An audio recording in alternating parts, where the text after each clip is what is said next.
It's Parsha, Parsha time. It's Parsha, Parsha time. It's Parsha, Parsha, Parsha, Parsha, Parsha, Parsha time. It's Parsha, Parsha time. It's Parsha, Parsha time. It's Parsha, Parsha, Parsha, Parsha, Parsha, Parsha time. It's Afreda's here with Mora. The Parsha von die Woche is Parsha Shalach. Parsha Shalach. Parsha Shalach, the Parsha von die Woche is Parsha Shalach. Parsha Shalach is the Parsha von die Woche. The Parsha of this week is Parsha Shalach. Parsha Shalach. Parsha Shalach. The Parsha of this week is Parsha Shalach. Parsha Shalach is the Parsha of this week. So, earlier this week, Maura taught us about the Meraglim, the spies, and going to Eretz Yisrael. And then in Zoom, we talked about the mitzvah of tzitzis.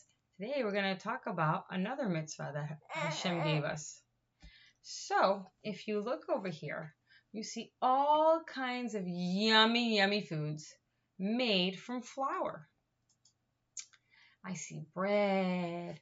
I see challah. I see donuts and cookies and babka, and I see a laffa wrap. All of these things, they have something in common. They're not the same, they're different, but they share something in common.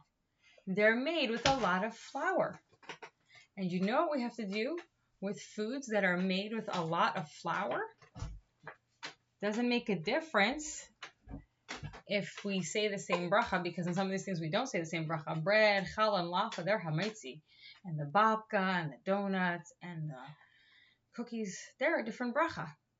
But because they're made with a lot of flour, if not always, but if you make a lot of babka, or if you make a ton of cookies, or you make a ton of donuts, you use a lot of flour in a bag. Let's say you use a whole bag of flour, you have a special mitzvah you need to do. Let's take a look. So, you make a big batch of dough, and you let it rise. When you finish letting it rise, you have to take off a piece from the dough, and you say Harezu Challah, and you say a bracha. And it, like I said, it could be you made a lot of cookies. You made a lot of babka. You made a lot of donuts. You used a whole bag of flour. Then you take this piece of dough, and if you were living in the Beis Hamikdash, you would give it to the kohen. But we don't have a Beis Hamikdash today, and we can't give it to the kohen because the kohen isn't tahar. So, but you can't eat this piece of dough. So you know what we do? And it's holy. You can't throw it away. We burn it. We burn this challah, and we burn this piece of dough called challah. And sometimes Mora puts it on the top of the stove. Some people find a way to put it in the oven.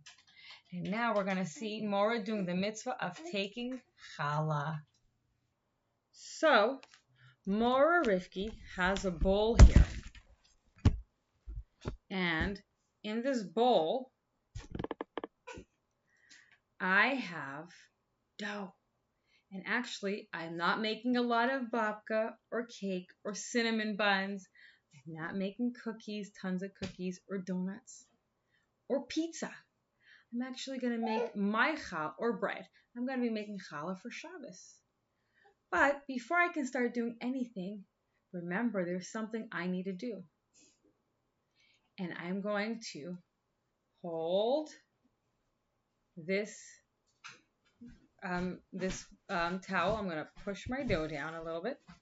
And then I'm going to take a little piece. I'm going to say, Harezu Challah, Baruch Atah Adonai Eloheinu Melech Haolam Asher Kiddushanu B'Mitzvos Tzivanu, L'Hafresh Challah, Harezu Challah.